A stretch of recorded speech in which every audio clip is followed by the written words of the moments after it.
যে বিছানার উপরে আপনি রয়েছেন বা আসনই বলবো, কারণ এর উপরে বসেই আপনি সাধনা এবং জপ সব কিছু করেন।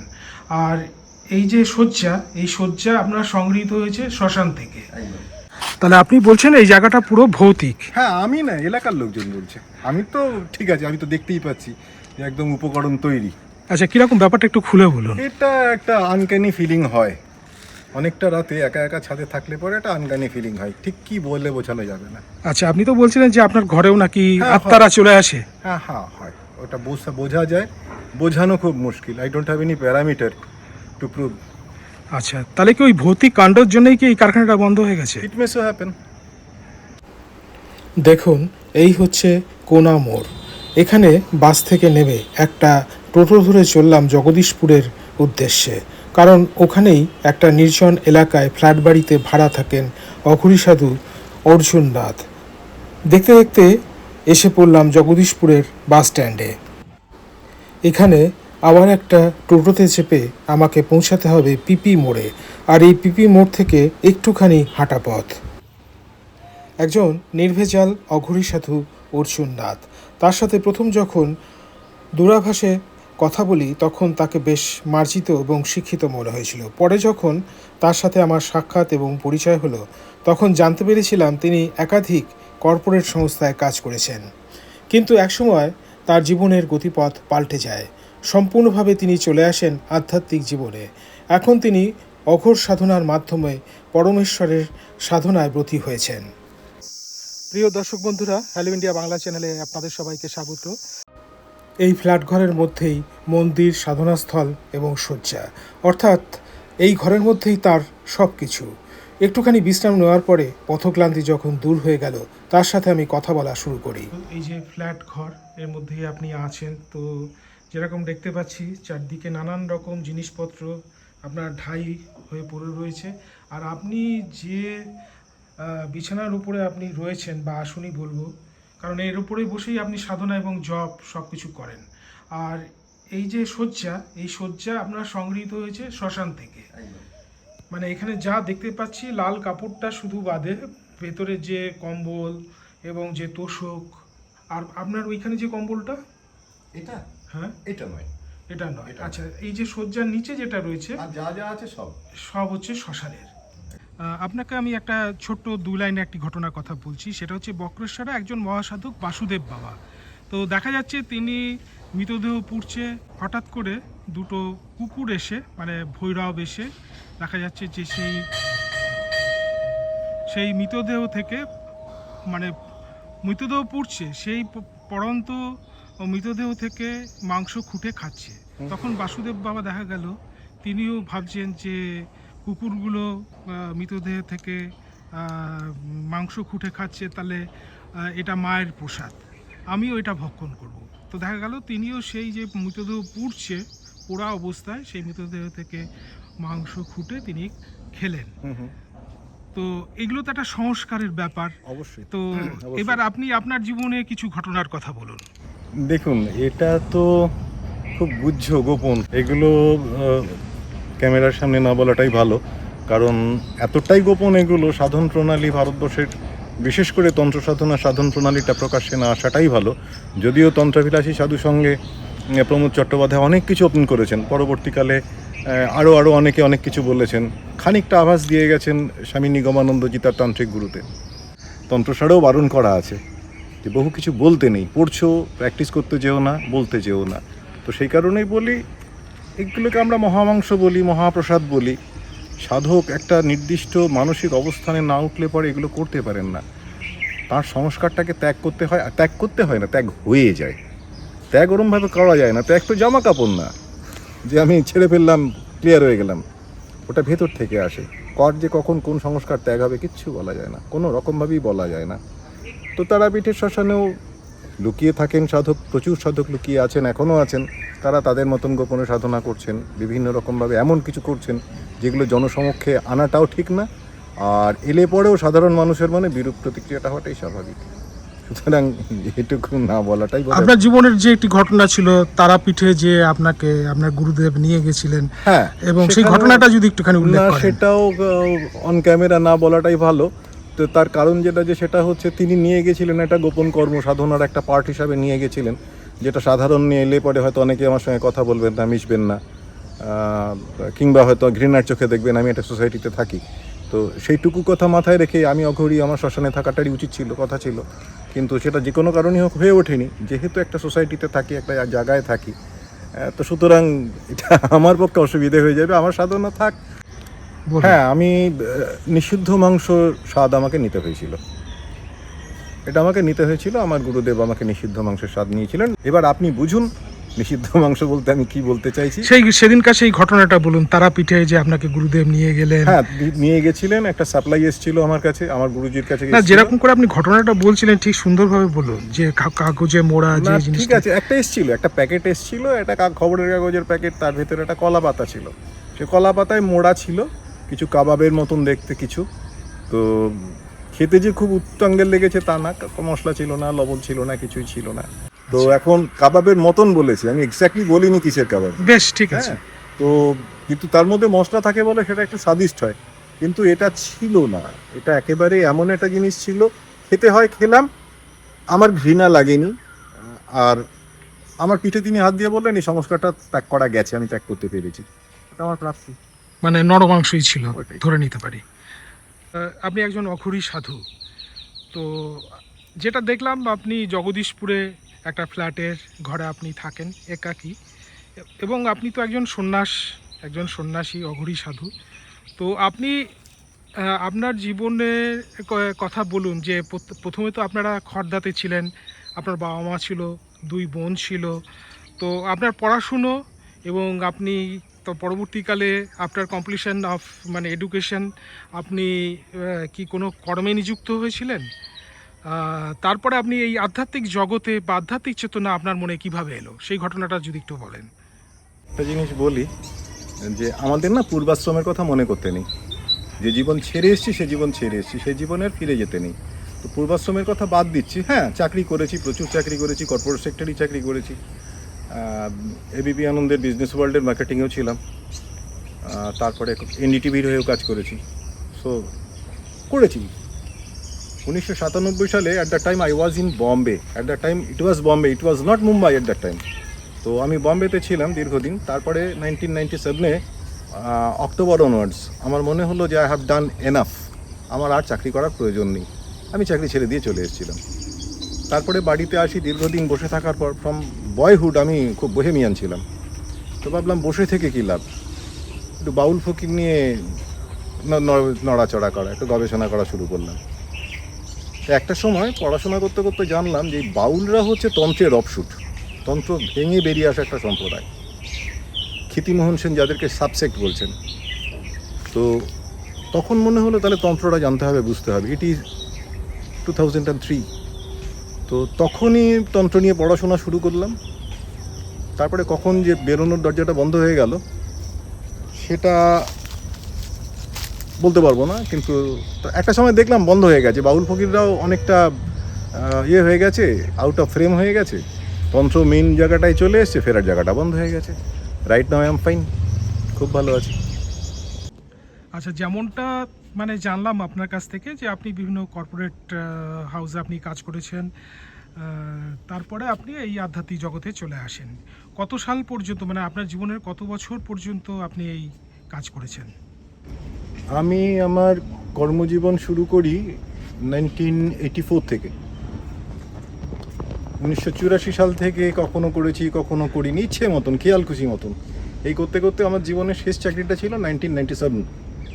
আচ্ছা, এই যে মানে খামখেয়ালি পনা যে ব্যাপারটা, মানে তখন কি আপনি সবসময় ঈশ্বরের কথা চিন্তা না, করতেন? একদমই না, ঘোরতর নাস্তিক ছিলাম। কিন্তু তাহলে এই খামখেয়ালি পনাটা কেন ছিল? ওটা একটা অদ্ভুত সুইচ, যেটা আমি বললাম আপনাকে, যে বাউল ফকির নিয়ে গবেষণা করতে করতে যখন আমি পড়াশোনা করতে করতে যখন জানতে পারলাম যে বাউলরা হচ্ছে তন্ত্র থেকে বেরিয়ে আসা একটা সম্প্রদায়, একটা অফশুট, তন্ত্রের একটা অফশুট, তখন মনে হলো তন্ত্রটা জানতে হবে, নাহলে এদেরকে বুঝতে পারবো না। ওই তন্ত্রটা বুঝতে গিয়ে আটকে গেলাম, আর বেরোতে পারলাম না, ফেরোনোর দরজা বন্ধ হয়ে গেল। Right now I am very happy. আপনি পড়াশুনো করছেন, মানে বাউল বা তন্ত্র নিয়ে আপনার মনে যখন প্রশ্ন জেগেছিল, বা আপনি ব্যাপারটা যখন চর্চা করছিলেন, তখনও বলছেন আপনার মধ্যে আধ্যাত্মিকতা আসেনি? না, আসেনি। এই যখন তন্ত্র নিয়ে পড়তে শুরু করলাম, এটা 2003 সাল থেকে শুরু হলো। তখন একটু একটু একটু একটু করে মনে হলো যে জানি কিছু একটা আছে, আরেকটু ঢুকি কিছু একটা আছে। এই করতে গিয়ে তারপরে যখন দেখলাম যে বাউল গানের, দেহতত্ত্বের গানের সঙ্গে রামপ্রসাদ সেনের গান, কোথাও কোথাও রবীন্দ্রনাথ মিলে যাচ্ছেন, লালন মিলে যাচ্ছে, তখন ওই ওই সব কিছু মিলে এক জায়গায় হয়ে যাওয়ার পর তখন মনে হলো যে ব্যাপারটা কি। এই করতে করতে করতে করতে কখন যে ঢুকে পড়লাম কে জানে, ওটার আর কোনো হদিশ নেই। ওই জায়গাটা আমার কাছে পুরো ব্ল্যাঙ্ক। আচ্ছা, এখন পূর্ণভাবে আপনি তো একজন অঘরী সাধু, সুতরাং বলাই যেতে পারে অঘরীরা তো শিবের উপাসক হয়। হ্যাঁ হ্যাঁ। কিন্তু আপনি আপনার এক কামরা বিশিষ্ট যে ফ্ল্যাট দেখলাম, সেখানে তো মার একটি মূর্তি দেখতে পেলাম পাথরের। ঠিকই দেখেছেন। হ্যাঁ, ঠিকই দেখেছেন। তার মানে মা বাবা দুজনের উপাসক আপনি। একদম, আমি কাপালিকও বটে, আমি অঘরীও বটে। কাপালিক, আমি কপালেশ্বরীর পুজো যেমন করি, আমি মহাকালের পুজোটাও করি। আচ্ছা, কাপালিক বলতে তো আমরা, আমাদের মনে একটা ধারণা আছে যে যারা নরবলি দেয় তাদেরকেই কাপালিক বলা হয়। একদম। তো এই কাপালিক অঘরী এই ব্যাপারটার মধ্যে যে পার্থক্যটা কি? পার্থক্য বলতে মানে এটার পিছনে বঙ্কিমচন্দ্রের অবদান অনেক। কেমন তো তিনি তার কপাল কুণ্ডলায় কাপালিক কেমন করে সাজিয়েছেন, একটা ভিলেন সাজিয়েছেন, যেখান থেকে মানুষের মধ্যে ভীতি তৈরি হয়েছে যে কপালিক মানে ধরে বলি দিয়ে দেবে, এরকম একটা ব্যাপারটা তো তা না। কপালেশ্বরীর পুজো করা, সে তো যে কোনো কালীরই পুজো করা যায়, যে কোনো কালীরই তো বলি হয়। তো গল্পটা সেরকম নয়। আমরা কপালেশ্বরীর পুজো করি, সেই জন্য আমরা কাপালিক, আর কিছু নয়। যে দক্ষিণা কালীর পুজো করে সে কালী সাধক, যে বগলার পুজো করে সে বগলা সাধক, ব্যাস এই পর্যন্তই। ভীতিপ্রদ কিছু নয় ব্যাপারটা, আমরা করে ফেলেছি ওটাকে, আমাদের সাহিত্যিকরা করে ফেলেছেন। তো কথা হচ্ছে যে আপনি কিন্তু পরিবার জীবনে, মানে গৃহী জীবনে আপনি প্রবেশ করেননি না, তো এইটা কেন? মানে দেখুন, এটা আমার একদম ব্যক্তিগতভাবে ধারণা যে একটা আমাদের বাংলায় প্রবাদ আছে, জন্ম মৃত্যু বিয়ে, তিন বিধাতাকে নিয়ে। তো বিধাতা বোধহয় আমার কপালে মাপেননি, সেই জন্য হয়নি। এই যুক্তিতে আমি খুশি আচ্ছা, যে আমরা কেউ বিয়ে করি না, আমাদের বিয়ে হয়। আর তিনি না চাইলে বিয়েটা ভেঙেও যায়। কিন্তু তন্ত্রের মধ্যে তো সঙ্গিনী গ্রহণের কথা বলা আছে। হ্যাঁ, ভৈরবীর কথা বলা হয়েছে। সেটাও ধরুন একটা সাবমিশনে তো থাকতেই হয়। আপনি যে দেবতারই পূজা করুন না কেন, তার তো একটা সাবমিশনে যেতে হয়। তো সেই সাবমিশন আমি রেখে দিয়েছি। তার যদি কোনো দিন মনে হয় তিনি কাউকে পাঠিয়ে দেবেন, আর তার যদি মনে হয় যে একক সাধনই আমার জীবন চলে যাবে, ওটা নিয়েও আমি খুব একটা ভাবিত নই, কারণ তিনি আমাকে নিয়ে ভাবছেন, আমি আর আমাকে নিয়ে ভাবতে যাব কেন? আচ্ছা মহারাজ, হ্যাঁ। দেখুন সাধুদের জীবনে কিন্তু অনেক দৈব ঘটনা বা দিব্য অনুভূতি বা দিব্য দর্শন হয়।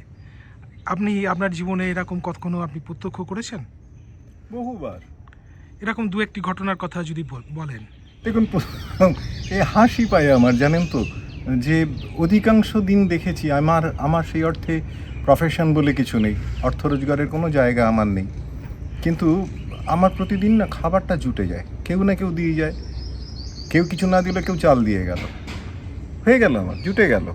তো এটা দিতে আমার কাছে খুব অদ্ভুত লাগে যে আমার পয়সা নেই, আমি প্রচুর সিগারেট খাই সারাদিনে, ওটা আমার জুটে যায়। ডেলি কটা সিগারেট খান? আমার 2 প্যাকেট সিগারেট লাগে। আচ্ছা, আমার জুটে যায়। কী করে জোটে, কে জোটায় আমি জানি না। আমি প্রচুর প্রশ্নের মুখোমুখি হতে হয় কী করে আমার চলে। আমি প্রত্যেককেই বলি আমার সঙ্গে এসে 3-4 দিন থাকো, তাহলে বুঝতে পারবে কী করে চলে। সকালবেলার চাটা থেকে শুরু করে রাতের খাবারটা পর্যন্ত জুটে যায়, অথচ আমার কোনো প্রফেশন নেই। সাধকদের জীবনে হয়, তারা অনেক দিব্য দর্শন তাদের লাভ হয়। এরকম আপনার জীবনে কিছু দিব্য দর্শনের ঘটনা? পেয়েছি, একজন সাধু মহাত্মাকে পেয়েছিলাম ফুললোড়া শ্মশানে। তো 2 দিন তার সঙ্গ করেছিলাম। তিনি আমাকে প্রচুর থিওরি বলেছিলেন। পরবর্তীকালে আমি তার শিষ্যপদ প্রার্থনা করি। তো তিনি বলেন, আমি তোমার লোক নই। তো একদিন উনি সকালবেলা আমাকে বললেন, তুমি বাড়ি চলে যাও। তো বললাম, বাড়ি চলে যাবো? বলছি, হ্যাঁ, তোমার মা খুব অসুস্থ, তোমাকে খুব প্রয়োজন মায়ের। এটা কত সালের ঘটনা বলবো, 2008 নয়, মা 11 সালে চলে যান। তো কী করে যাবো, আমার পকেটে পয়সা ছিল না ফিরে আসার। আমার পকেটে 18-19 টাকা মতন ছিল। ওই ফুললোড়া থেকে যতটুকু আসতে পারবো বাসে, তারপরে আর বিনা টিকিটে আমায় ফিরতে হবে কাটোয়া স্টেশন থেকে কটবা। তা আমি ওরমভাবেই তৈরি হয়েছিলাম। তো সাধু বললেন যে যাও না, কিছু একটা হবে। জুন মাসে রোদে আমি দাঁড়িয়েছিলাম, মিনিট 7-8 দাঁড়িয়ে থাকার পরে দেখলাম একটা স্করপিও এলো, এবং তারা আমাকে জিজ্ঞেস করছে যে নিরোল কোন দিকে। জায়গাটা আমি চিনি, তাদেরকে বললাম। তো আমাকে বললো, আপনি কোথায় যাবেন? তাই না, আমি কাটোয়া যাব। আমাকে তুলে নিলেন। আমি এই প্রচণ্ড রোদে, আমার পকেটে পয়সা নেই, আমি স্করপিওতে ফার্স্ট সিটে বসে রয়েছি হই হই করা ঠান্ডার মধ্যে। নিরলে তাদেরকে নিয়ে গেলাম, ওখানে তারা প্রসাদ পেলেন। তারপরে রাস্তা বলে দিয়ে আমি যখন চলে আসছি, আমাকে জিজ্ঞেস করলো আপনি কোথায় যাবেন? বললাম কলকাতা যাব। বললো আমাদের সঙ্গে চলুন, রাস্তা চেনেন আপনি? আলা হ্যাঁ আমি চিনি। ওরা আমাকে এক্সপ্রেসওয়েতে উঠে জিজ্ঞেস করলেন যে কোথায়, কলকাতায় কোথায় থাকেন? তাই না, কলকাতা ঠিক না, খড়দয় থাকি। বললো তাহলে খড়দা বলুন, কলকাতা বলছেন কেন? বলে আমাকে আমার বাড়ির সামনে নামিয়ে দিল 10:10। আমার পকেটে ওই যে কটা পয়সা ছিল সে কটা পয়সা আছে। আমি বাড়িতে ঢুকে নক করে দেখলাম মার শরীরটা খুবই খারাপ। আমি ডাক্তারকে কল করলাম, ডাক্তার এলো। আমি শুধু যখন চলে আসছিলাম রাস্তা থেকে দেখলাম সাধু বাবা গাছের ডালে, একটা গাছের কাণ্ডে হাত দিয়ে দাঁড়িয়ে রয়েছেন। আমি দূর থেকে তাকে প্রণাম জানালাম, তিনি হাত তুলে ভেতরে ঢুকে গেলেন। কোনো ব্যাখ্যা আমার কাছে নেই। যেখানে আমার পয়সা ছিল না, ফেরার পয়সা ছিল না, সেখানে আমি স্করপিও করে এসেছি। আপনার যে মন্ত্রদাতা গুরু কে, যদি একটুখানি বলেন। ওনার নাম হচ্ছে তারানাথ কাপালিক অঘরী। আচ্ছা, তো আপনার গুরু প্রাপ্তি কিভাবে হলো সেটা যদি একটু বলেন। এটা হঠাৎ করে পাওয়া, কি করে পেয়েছি আমি জানি না। আমার খুঁজছিলাম দীর্ঘদিন ধরে। আমার ভাগনা পুলিশে চাকরি করে, তার সঙ্গে ওনার দীর্ঘদিনের যোগাযোগ ছিল। ভাগনার সৌজন্যে, ভাগনার মারফতে হঠাৎ করে তার সঙ্গে দেখা হয়ে যায়। ব্যাস, এ বড় আকস্মিক, অত্যন্ত আকস্মিক। আচ্ছা, এই যে ধরুন অঘোর সাধনা, তন্ত্র সাধনা, যাক, ব্যাপারটা হচ্ছে যে এইগুলোর মধ্যে কি বিরাট কিছু পার্থক্য আছে, নাকি এগুলো সব পুরো একটা সূক্ষ্ম কিছু একটা একটা থ্রেশহোল্ড আছে, একটা চৌকাট আছে আর কি। আর সেটা এতটাই সূক্ষ্ম।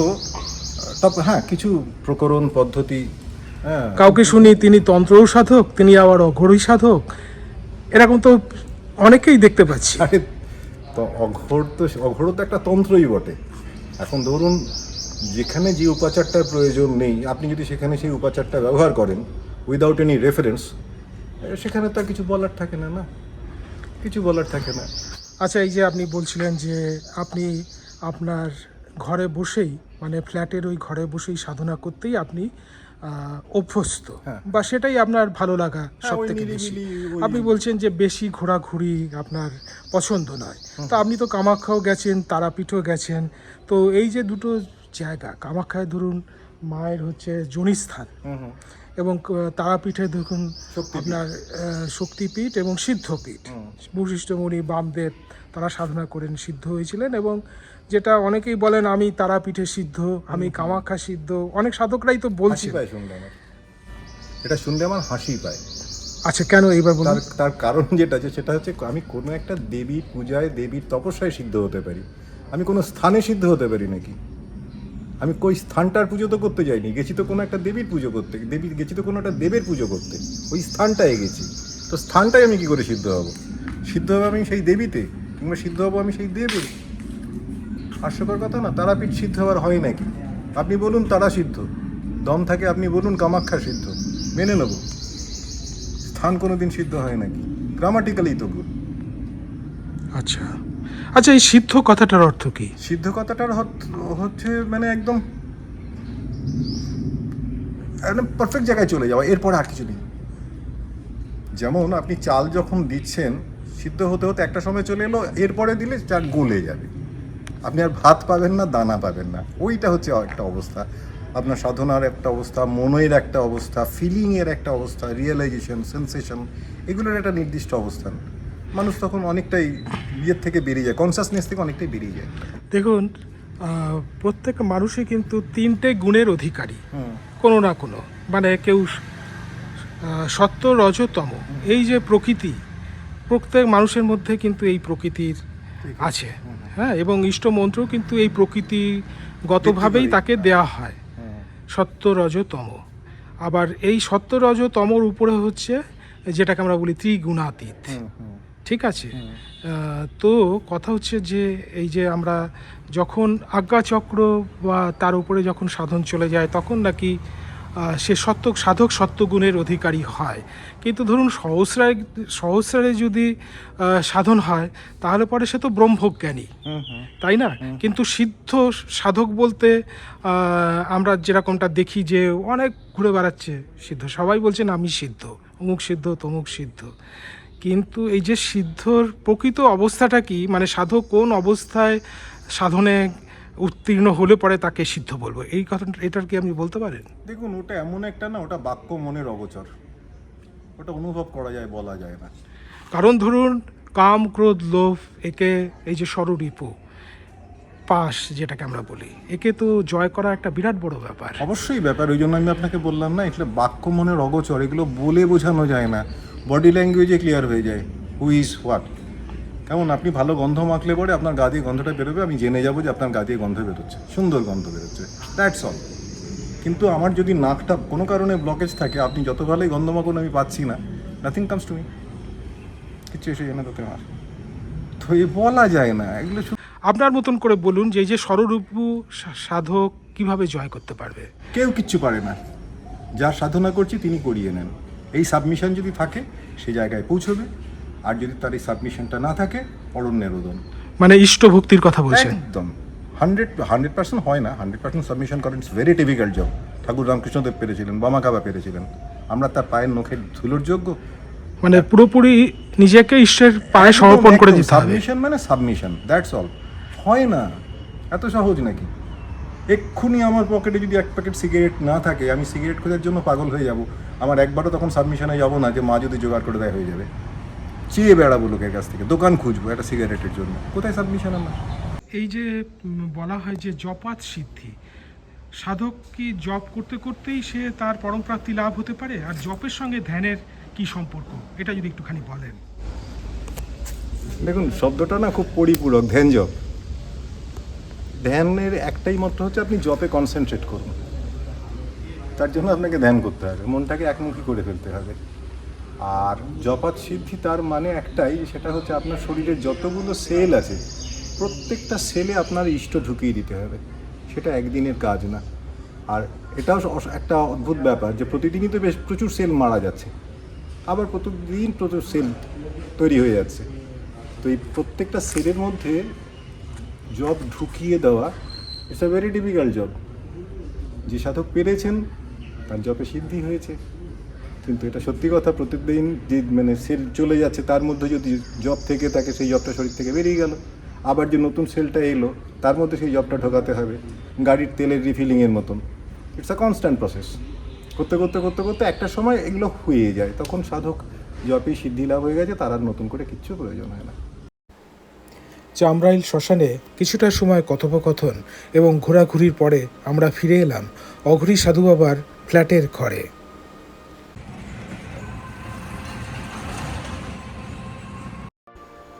এবার সাধু বাবার সাথে চললাম ফ্ল্যাট বাড়ির ছাদে।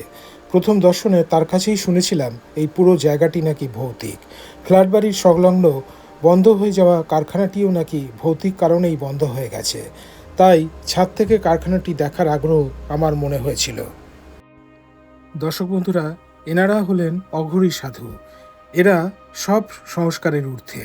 চামরাইল মহাশ্মশানের পাশে জঙ্গলের মধ্যে যখন প্রবেশ করেছিলাম তাকে নিয়ে, তখন সেই জঙ্গলের ভিতরে অনেক মরার লেপ তোষক পড়েছিল। তিনি ঘরে নিয়ে যাওয়ার মতন কোনো উপকরণ পাওয়া যায় কিনা খোঁজাখুঁজি করলেন। এসব ভাবলেই কেমন যেন গা শিউরে ওঠে। রাইট নাও মানুষ, এখানকার মানুষজন বলে যে right now it is haunted. এখানে মানুষজন কেউ আসে না, ভয় পায়, বিভিন্ন রকম মানুষের বিভিন্ন রকম এক্সপিরিয়েন্স আছে, পড়ে রয়েছে দীর্ঘদিন ধরে এরকম। এখন তো গাছপালায় পুরো ঢেকে গেছে, একদম নট লেস দেন 40 ইয়ার্স এভাবে পড়ে রয়েছে। ফাঁকা জমি তো দেখতে পাচ্ছি। প্রচুর ওয়াটার বডি আছে এখানে, কিন্তু কেউ যায় না। অদ্ভুত অদ্ভুত ঘটনা আছে এখানকার নিয়ে।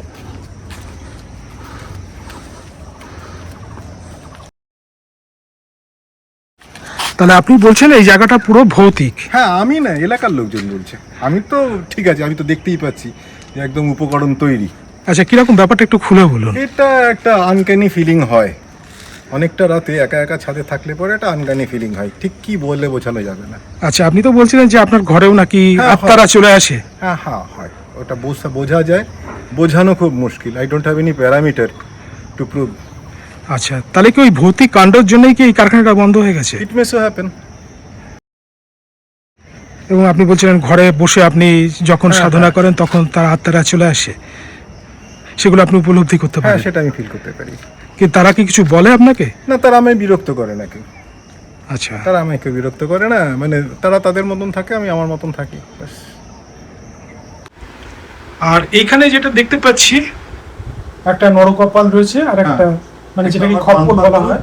একটা আমার পান পাত্র, একটা এটা আমার পান পাত্র, আর এটা আমার ভোজন পাত্র।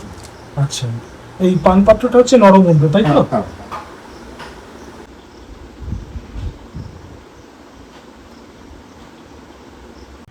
আপনার হাতে যে দেখতে পাচ্ছি এটা সম্পর্কে একটুখানি বলুন।